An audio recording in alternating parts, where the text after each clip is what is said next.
Addicted to video games is the best addiction? Well, you know, I think in general, there's not, I don't know if there's so much, there are definitely some addictions that are worse than others, but I think in general, trying to live a balanced life is probably the best thing. You know, make sure you're moving around and take breaks and you get your body in motion, and hopefully you're going out to see your friends or family or just people you like every once in a while. Make sure you're staying socialized and all that stuff. Take care of your physical health and your mental health. Go see the doctor and the dentist occasionally. Get your checkups.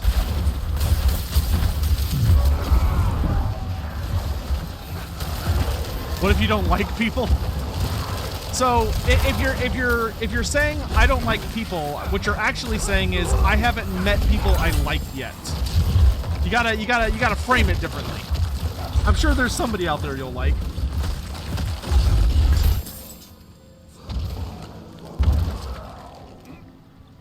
But you might have to, you know, you might have to work on yourself a little bit.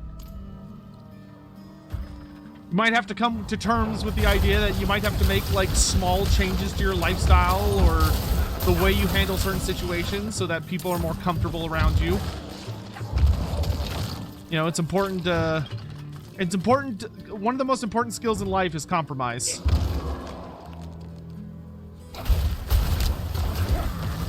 Oh shoot, I never answered that lore fact about Echo Hellbrass, did I? So some interesting stuff about Echo Hellbrass. Similar to a lot of Warrior Chaos characters, he's originally from the Empire. What's particularly interesting about Echo Hellbrass is that he did not originally fall to a Chaos cult because of, like, he was corrupted by a dark god, or he made a horrible bargain, or anything like that. Instead, what happened to him was that he was at university in Altdorf, I believe, and he basically learned about a secret society.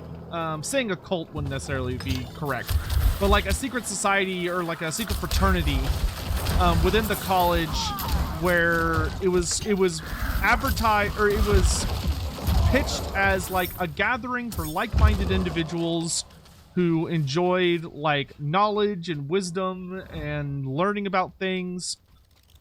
And so, you know, it was played off as something innocent, something not dangerous or deadly or whatever. So he was naive and did not realize what he was getting into. So he innocently joined this group and was like, oh, you know, I like these things. I want to learn about these things. So he joined this group and was genuinely like a good guy. Like, he wasn't a bad person at all. But word got out that basically it was discovered that this society that he joined was in fact a chaos cult. That the upper echelons of it were secretly followers of Tzeentch and the Dark Gods, and so they got discovered, and basically a big hunt went out to capture and kill all the members, because it was assumed that anyone that was associated with it was guilty. That anyone involved was a chaos cultist, and no matter how innocent they claim to be, ultimately there are no innocents, is often the view that like the witch hunters and stuff will take. So there are no innocents. Everyone even remotely and tangentially involved is guilty. So he ends up going on the run. His entire life is taken from him. Everything that he loves and cares about and worked for is stripped from him, and he's forced to go on the run in order to avoid being executed for being associated with cultists, even though he personally didn't do anything wrong. So he flees, and it turns into the kind of this whole epic, like him trying to escape the wrath of witch hunters and all sorts of other bad things in the Empire, and he's forced to flee into the north. where he eventually makes his way to Norska and then eventually carries on. And like the more he's forced to flee, the more angry he becomes at what happened to him. That, you know, he viewed it as it wasn't his fault. This was unjust. This was cruel. And you know, he didn't deserve to be treated like this. So anyway, he flees to the far north, and that ends up leading to his furtherance of his story. But you know, it's lore fact, so I'll leave it there for now. Also, who have I not welcomed to the stream yet? Zay on the way, Kanako, Hawk Oddly, Chunky Nurgling, and Lally57. Welcome. How are you all doing? Kanako, what would a Dark Elf family look like? I know their society as a whole is pretty grim, but is there any kind of wholesomeness in a family unit, or is there even a family unit? Yes! Dark Elf families, that's a really, really, really, really important aspect of their culture, is their familial ties. Dark Elves care a lot about their families. They tend to be exceptionally loyal to their families.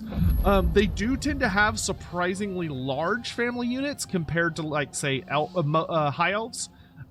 Generally speaking, it is exceedingly rare for a Dark Elf family to only have a single child. Normally, they'll have anywhere from, like, 2 to 5 kids, which is a lot.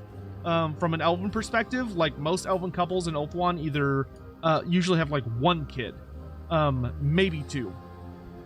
But Dark Elves generally stick up very highly for their other family members, or they have a lot of implicit trust with their family members.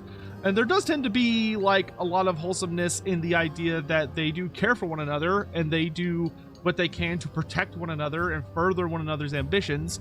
That's not to say all Dark Elves are that way. There are some Dark Elves who, there are some Dark Elves who only care about their personal ambition, and, you know, to hell be with everyone else. But they tend to be more on the rare side.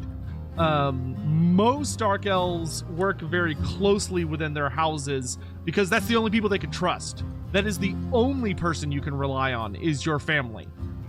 Because anyone outside of your family is likely trying to further their family. So you have a lot of houses competing against one another in very brutal ways because nobody trusts anybody else and everyone thinks they're all out to get you. The oxen gods stand as guardians to this sacred fountain. It said that one who presents a worthy offering cleansed in these waters may gain their blessing. Oh, that's interesting. Wonder how I can offer something to them. Father always wanted to see the markets of Ket Badu. I wish he had made it. I like this area. We're in like a mountainous desert region now. That's cool. But yeah, Vin Diesel is a Dark Elf. Well, you have to keep in mind that Dark Elves bond over some pretty horrific shit, like torture. Like torture is a full-on Dark Elf pastime, and Dark Elf society is cruel and vicious because Malekith very strongly pushes for only the strong may survive. So Dark Elf society leans very heavily on the idea that if you have the power to take something, then it is right for you to take it, which can lead to some pretty horrific shit. But like, you know, it's not unusual for there to be bonding activities, like getting together with your siblings or your parents and like getting a slave and flensing them alive, and you take turns making cuts and seeing like who can unleash the most painful cut that actually deals the least amount of structural damage, so that you're prolonging the person's suffering without killing them. Like that's an activity / sport among Dark Elves that they don't hesitate to use for entertainment, but also, you know, to get information. But I mean, Dark Elves are sadistic and pretty fucked, but there are some light moments among that incredible darkness. And there are individuals that purposely interrupt these systems. Like, Malekith very explicitly interrupts familial units in order to acquire his Blackguard. So, for instance, Malekith is utterly obsessed with having a loyal guard that is loyal to him and him alone. So when Malekith goes to acquire new members of the Blackguard of Nagorond, what he does is he chooses noble families who he think will produce a suitable applicant, a child, and basically he will send his agents so that when the mother gives birth to their new child, the child is taken from the mother, and that child's parents and siblings are all brutally murdered. They are immediately killed so that they can't influence the child. And then the child is brought to Malekith, and they are raised and educated and taken care of as part of a program to create the new generation of Blackguard, of Naggarond. So they're kind of like raised in a class with their fellow Blackguard members, and they are treated very well. Like, they're very well taken care of. Malekith visits them frequently, and he always brings them gifts and like really lavishes them with gifts and kindness so that they establish that bond and that relationship with him.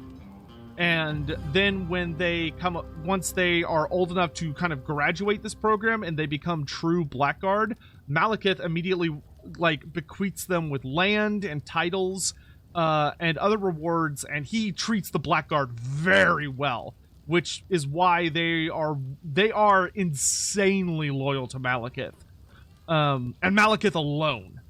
Like, they don't give a shit about anything else. They don't care about like the religions. They don't care about the other politics. They are only loyal to Malekith. How many Blackguard are there anyway? Not a lot. I don't think we have any official numbers, but I doubt there's more than a few thousand. But, you know, there's always the hand wavy. There are as many as there needs to be from GW. Because from a true lore standpoint, it would be very, very rare to see the Blackguard of Naggarond appearing on a battlefield, unless Malekith himself was there, or like a direct agent of the Black Council was there. But like, from a lore perspective, it would be far more accurate to see a handful of Blackguard appear on a battlefield. An entire regiment of Blackguard would be insanely rare.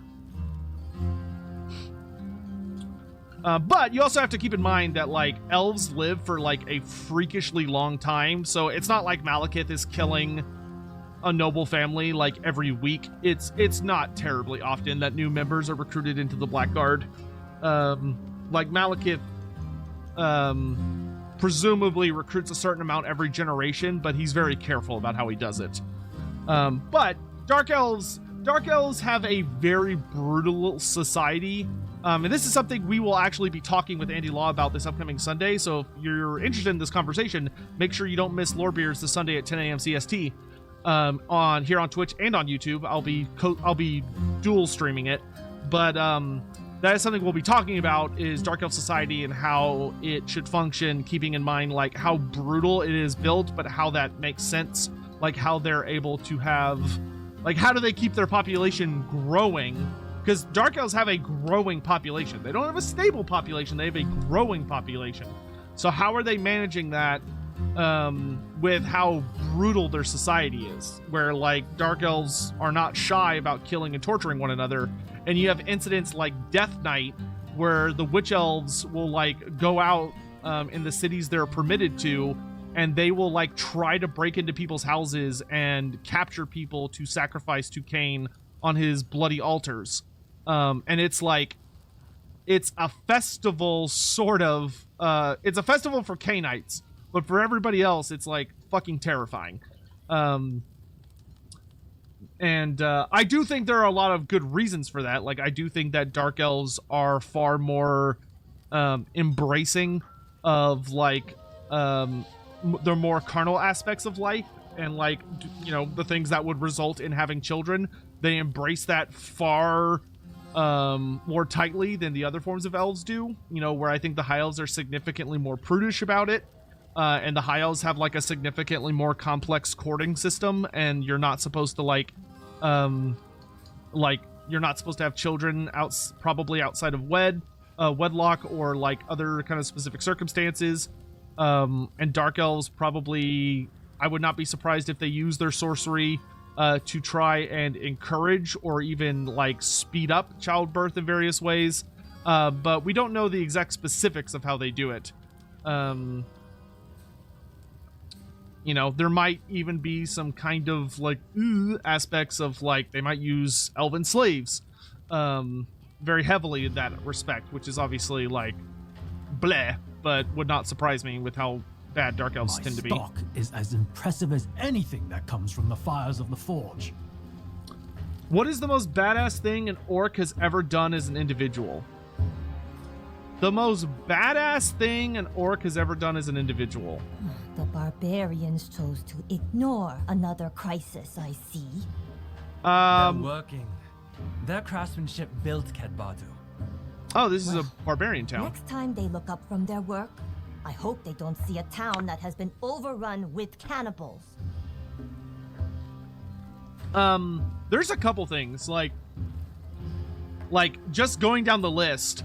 The fact that Azhag the Slaughterer, Azhag the Slaughterer was not a particularly special orc before he got the Crown of Nagash. Like, he didn't have any notable accolades to his name. His tribe was barely eking out a survival in Troll Country, and they like fled underground to hide from a chaos horde because they weren't strong enough to fight them. But once he got the Crown of Nagash, he was able to resist its control through sheer willpower. And Azhag resisted the Crown of Nagash far better than anybody else who ever wore it. He resisted it better than Sigmar did. He resisted it better than Morath did, or Kaden, or Ushoran. Like, he was able... His will in the face of Nagash was nuts. Granted, the crown still led to his death, but it's because he was in an argument with it. And that was the one moment of weakness that got him killed. Then another great example, like Grimgor Ironhide has done an insane amount of feats. I mean, Grimgor Ironhide like literally murdered so many of the monsters of Hell Pit that Hell Pit ran out of monsters to throw at him, and were preparing for him to lay siege to them through their own tunnels, and were like panicking because they couldn't figure out a way to stop him. But luckily for them, when they stopped sending monsters after him, he was like, oh, I'm bored now. He turned around and left. There's also Grimgor destroyed the Eye of Shirian by headbutting it. Like, the Eye of Shirian is one of the most powerful chaos artifacts ever created. Ever. It is like insane how powerful that artifact is. And it has belonged to the Everchosens since the time of Morkar.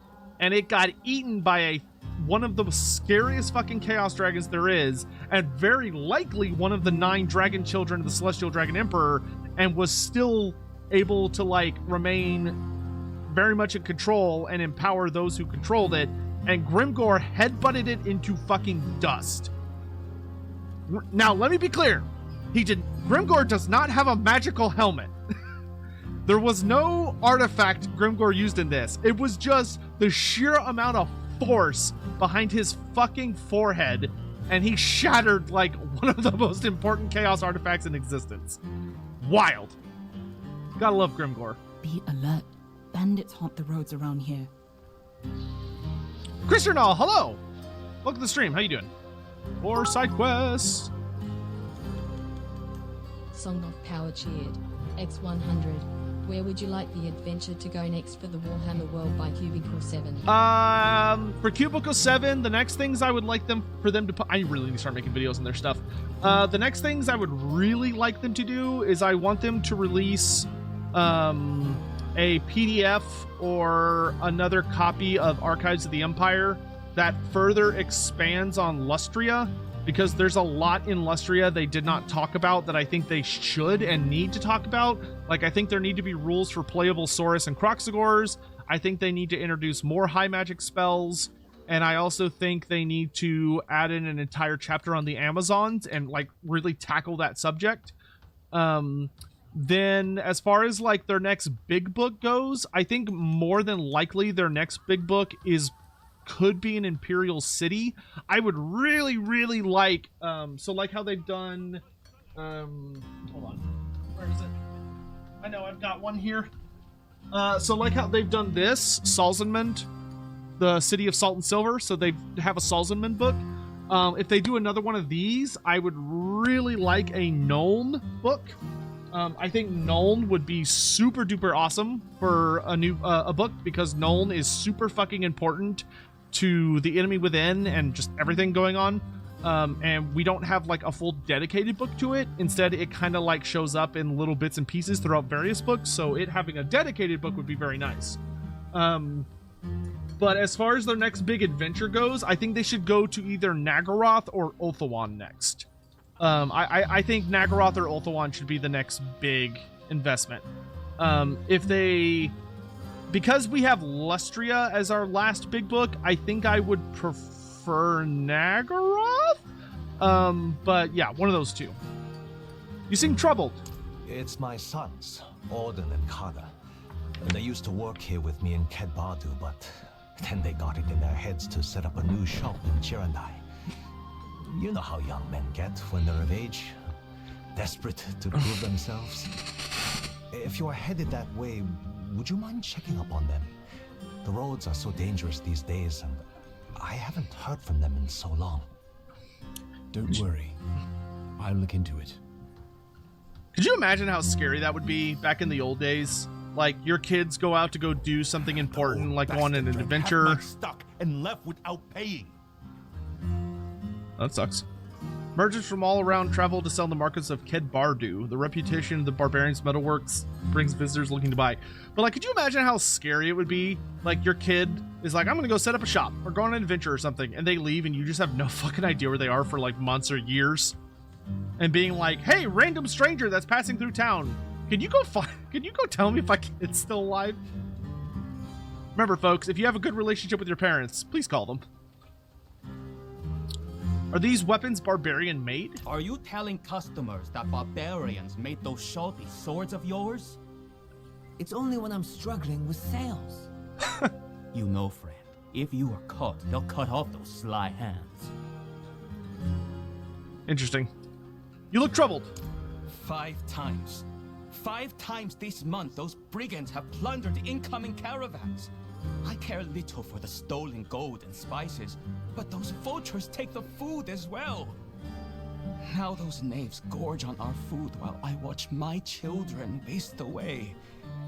Please, if you can recover any supplies, I'll personally see that your coin purse is filled. If there's one thing I'm so happy with this game, is that everywhere you go, they have like remarkably different accents. Like, the starting area is very like Eastern European, Russian accents, and then you have the like Scottish area with all the Scottish accents, and now we're here and they have like very Eastern accents. Oh, they're beating the shit out of each other.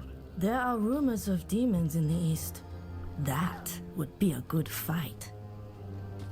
Well, what the hell are you guys fighting if you're not fighting demons? Every day I hear of a... My eyes can only watch so much. Every day I hear of a new threat in our lands. What of it? Our gates and people are strong. Arrogance is what topples cities. The barbarians are the first to settle Kedbardu. The city has grown around them, but their encampment remains largely unchanged. What is she? Queen of Oxen Tribe Forgemaster. Is something wrong? The great axe of the Oxen tribe has gone missing from the forge, stolen by swift hands. It is an heirloom of Raykor, Warmaster of Change. Its edge claimed countless demons upon Ariat, yet showed no wear. Its craft matched its keeper. The Warmaster of Triune has Change! tried to take it before. Cubs looking to prove their worth. They learned their place, but remain persistent. We've seen them hiding around the ruins on the southern coast. If they have the axe, it's sure to be there. Warmaster of Change. Y'all have a Zinchian. Why would the Triune steal Raykor's axe? Demon blood stains the axe from haft to head. The blood of fiends who fed on children of Ariat. I'm sure it intrigues them, draws them to Tech worship, like 27 all things SS foul and shared. profane. X100. What are you most excited for in Baldur's Gate 3? I'm looking forward to a fucking insanely in-depth game that's gonna have a dramatic story and allow me to really indulge in like cutscenes and character development. And like it doesn't shy away from all of the most important things of developing characters, such as like romance, sex, sorrows, dark storylines, happy storylines. Also, I can't wait to decide who I'm going to romance. Haha, that's an important thing of roleplay. Tell me about Raykor. A barbarian of great deeds. An Oxen war master who stood taller than all others. She freed us from the Samaran and proved the strength of a warrior who would not kneel. Oh, she. Interesting. You could fuck a bear! Finally, furries are properly represented. The cannibal attacks have people frightened, and fear is good for business. Oh, must be a mercenary. Something on the Blue Scribes, Ptarax, and Zeryapt. So a funny in like a sad way. A funny thing about them is that their job is completely impossible. Like, Tzeentch deliberately gave them a job that is literally and utterly impossible to accomplish, which is that they are supposed to go out and gather every single spell in existence. But the problem is, it's so specific that they have to capture every version of every spell in existence. So if a wizard is like casting a spell and he mispronounces a part of the spell and miscasts, that's technically a new spell. Or there are wizards constantly creating new spells. Or if somebody learns about a spell, or a spell has been lost to the ages, their job is to literally track down every single one and record it so that it could be gathered and kind of like fed back to Tzeentch to increase his power. But also they are absolute goofballs and borderline idiots, and I love that about them. Because so Zeryapt and Ptarax have Tzeentch designed them with a critical weakness. So he wanted to make them intelligent enough to do their job, but not so intelligent that they would abuse the knowledge that they were gathering to empower themselves. So one of them has the ability to write down any spell he sees or hears, but he cannot read. And the other one, which is the one that's constantly writing, and then the other one behind him who's constantly reading things out and kind of like driving their big old disc of Tzeentch, he has the ability to read and cast spells, but he doesn't comprehend what he's reading or casting. So whenever they get into a fight, the way that they fight is that the one that can read spells to cast them but doesn't understand, he literally just starts grabbing random fucking spells and just like casting them. He has no idea what he's casting. He does not have the slightest idea what the spell is going to do. So he's literally doing the equivalent of having like a bag that has a nuclear bomb, pocket sand, gummy bears, an AK-47, and like dog food, and he's just grabbing random shit and just throwing it at people and hoping it works out. Which is what makes them exceedingly dangerous, but also like really unreliable and goofy. The passes to the southwest are still blocked by bandits. How are we supposed to transport goods if we have to go around the damn pass? I paid for your swords, so use them. Not enough to get myself killed and eaten in those hills.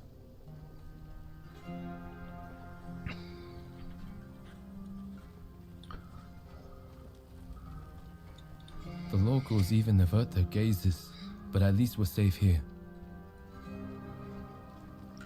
Miserable drunken louse. Nope. Okay. Mercenary weapons. The wealth of the merchants provides safety. The mercenaries prioritize protecting those with their money. It's like a desert version of Marienburg. Is that Lorath? Well, he's still breathing. He is lucky to be. That is definitely Lorath. Husin, are you in a hurry to leave?